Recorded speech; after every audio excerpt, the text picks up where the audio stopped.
Hello guys, welcome back to our channel. நான் தான் உங்கள் வெறும் நாம் இன்னைக்கு பார்க்க போகிறது இப்போ சோனி லிவ்ல தமிழ் டப்பிங்கோட ஸ்டீம் ஆகிட்டு இருக்க ஒரு ஹிந்தி கிரைம் த்ரில்லர் சீரியஸ் தான் மன்மத் மர்டர்ஸ்.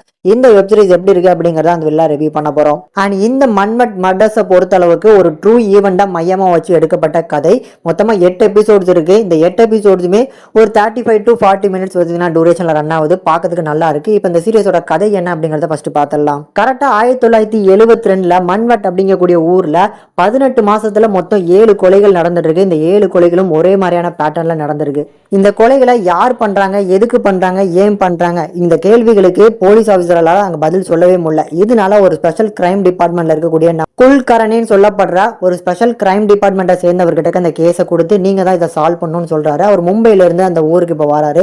ஸோ வரும்போதே இந்த கேஸை பார்த்தீங்கன்னா ஃபுல் ஸ்டடி பண்ணிட்டு தான் வராது. இப்படி அவர் இந்த ஊர்ல இந்த கேஸை இன்வெஸ்டிகேஷன் பண்ணும் போது இந்த கேஸுக்கு பின்னால இருக்கக்கூடிய அந்த மிஸ்ட்ரியை கண்டுபிடிச்சாரா, இதெல்லாம் யார் பண்றாங்க, எதுக்கு பண்றாங்க அப்படிங்கறத அந்த படத்தோட மீதி கதைன்னு சொல்லலாம். எனக்கு இந்த சீரியஸ் ரொம்ப பிடிச்சிருந்தது. அதுல இந்த சீரியஸோட கண்டென்ட்டா இருக்கட்டும் அண்ட் ஆல்சோ ஸ்கிரீன் பிளேவா இருக்கட்டும் பெருசா போரிங் ஆத அளவுக்கு நல்லா பாத்துக்கிட்டாங்கன்னே சொல்லுவேன். அதை தாண்டி இந்த சீரியஸ்ல இருக்கக்கூடிய அந்த மிஸ்ட்ரி இருக்கு பாத்தீங்களா, அது நல்லாவே ஹேண்டில் பண்ணி 7வது எபிசோட் வரைக்கும் கொண்டு போயிட்டு 7-8ல தான் பாத்தீங்கன்னா அந்த மிஸ்ட்ரியை வெளியில கொண்டு வருவாங்க. சொல்ல போனா 8வது எபிசோட்ல தான் அந்த பொண்ணு பாத்தீங்கன்னா எல்லாத்தையுமே ஓப்பனா போலீஸ் கிட்ட சொல்லும். பெர்ஃபார்மன்ஸ்னு பார்க்கும்போது எடுத்துக்கிட்ட எல்லா கேரக்டர்ஸுமே ப்ராப்பராக ஹேண்டில் பண்ணியிருக்காங்க. அவங்க எல்லாருமே ஆன் ஸ்க்ரீனில் நல்ல ஒரு பர்ஃபார்மன்ஸை கண்டிப்பாக கொடுத்துருக்காங்க. தமிழ் டப்பிங்கில் மட்டும் சில எரர்ஸை நான் பார்க்க முடியுது.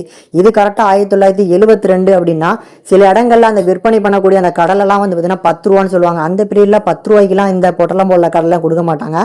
இந்த மாதிரி சின்ன சின்ன எரர்ஸ் இருக்குது தமிழ் டப்பிங்கில். அதை கொஞ்சம் கரெக்ஷன் பண்ணியிருக்கலாம். மித்தபடி பார்க்கறதுக்கு ஒரு ஸ்லோபான ஒரு கிரைம் மிஸ்ட்ரி த்ரில்லர். ஸோ கதையை நீங்கள் வெளியில் தெரிஞ்சுக்கிட்டீங்க அப்படின்னா உலகில் பார்க்கறதுக்கு சுவாரஸ்யம் இருக்காது. பட் நீங்கள் புதுசா உள்ள வாரீங்க அப்படின்னா பார்க்கறதுக்கு ஒரு நல்ல கிரைம் மிஸ்ட்ரி த்ரில்லரா இருக்கும். கண்டிப்பா ட்ரை பண்ணி பாருங்க. நான் ஃபேமிலியோட பார்க்க முடியாதுன்னு நினைக்கிறேன். சில காட்சிகள் இருக்கு அப்படிங்கறனால கொஞ்சம் தனியாவே உட்காந்து பார்த்து என்ஜாய் பண்ணுங்க. இந்த சீரியஸ்க்கு நம்ம சேனல் ரேட்டிங்ல பார்க்கும்போது 5க்கு 3.5 வரைக்கும் ரேஷியோ கொடுத்துருக்கோம். கண்டிப்பா ட்ரை பண்ணி பார்க்கலாம்.